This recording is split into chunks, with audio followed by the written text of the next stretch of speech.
एक बार नारद जी भगवान श्री कृष्ण के पास पहुंचे और उनसे जिद कर बैठे कि प्रभु मैं आपकी माया देखना चाहता हूँ। भगवान श्री कृष्ण ने उन्हें बहुत समझाया कि नारद, मेरी माया बहुत प्रबल है।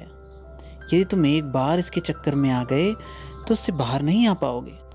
ऐसा सुनने के बाद नारद जी बोले, भगवान मैं चाहता हूँ कि न सिर्फ आप मुझे माया के दर्शन कराएं बल्कि ये वादा भी करें कि यदि मैं माया में खो जाऊं तो आप मुझे उससे बचाएंगे भी। भगवान श्री कृष्ण तैयार हो गए। वो बोले, ठीक है नारद, यदि तुम इतनी जिद कर रहे हो तो मैं तुम्हें अपनी माया के दर्शन अवश्य कराऊंगा।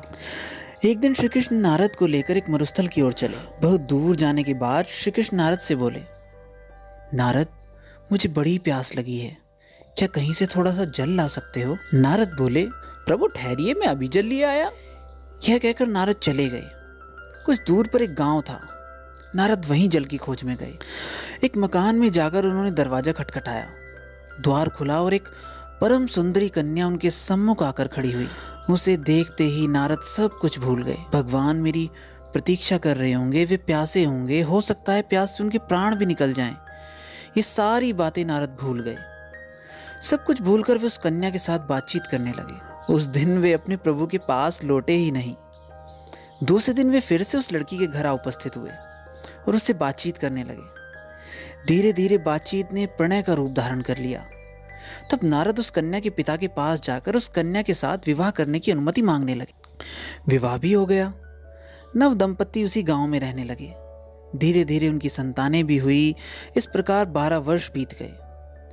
इस बीच नारद के ससुर मर गए और वे उनकी संपत्ति के उत्तराधिकारी हो गए। पुत्र, कलत्र, भूमि, पशु, संपत्ति, ग्रह आदि को लेकर नारद बड़े सुख चैन से दिन बिताने लगे। कम से कम उन्हें तो यही लगने लगा कि वे बड़े सुखी हैं। इतने में उस देश में बाढ़ आई। रात के समय नदी दोनों कगारों को तोड़कर बहने लगी और सारा गांव डूब गया। मकान गिरने लगे, मनुष्य और पशु बह बहकर डूबने लगे। नदी की धार में सब कुछ बहने लगा। नारद को भी भागना पड़ा। एक हाथ से उन्होंने स्त्री को पकड़ा, दूसरे हाथ से 2 बच्चों को और एक बालक को कंधे पर बिठाकर वे उस भयंकर बाढ़ से बचने का प्रयत्न करने लगे। कुछ ही दूर जाने के बाद उन्हें लहरों का वेग अत्यंत तीव्र प्रतीत होने लगा। कंधे पर बैठे हुए शिशु की नारद किसी प्रकार रक्षा न कर सके। वह गिरकर तरंगों में बह गया। उसकी रक्षा करने के प्रयास में एक और बालक, जिसका हाथ वे पकड़े हुए थे, छूटकर डूब गया। निराशा और दुख से नारद आर्तनाद करने लगे। अपनी पत्नी को वे अपने शरीर की सारी शक्ति लगाकर पकड़े हुए थे। अंत में तरंगों के वेग से पत्नी भी उनके हाथ से छूट गई और वे स्वयं तट पर जा गिरे एवं मिट्टी में लोटपोट हो बड़े कातर स्वर से विलाप करने लगे। इसी समय मानो किसी ने उनकी पीठ पर कोमल हाथ रखा और कहा, वत्स, जल कहाँ है?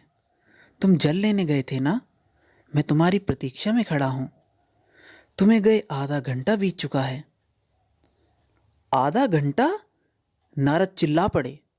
उनके लिए तो 12 वर्ष बीत चुके थे और आधे घंटे के भीतर ये सब दृश्य उनके मन में से होकर निकल गए।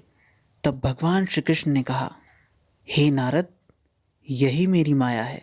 इस सारे अनुभव से गुजरने के बाद नारद मुनि मान गए कि प्रभु की माया अत्यंत प्रबल है और वो बस बोल उठे, नारायण नारायण।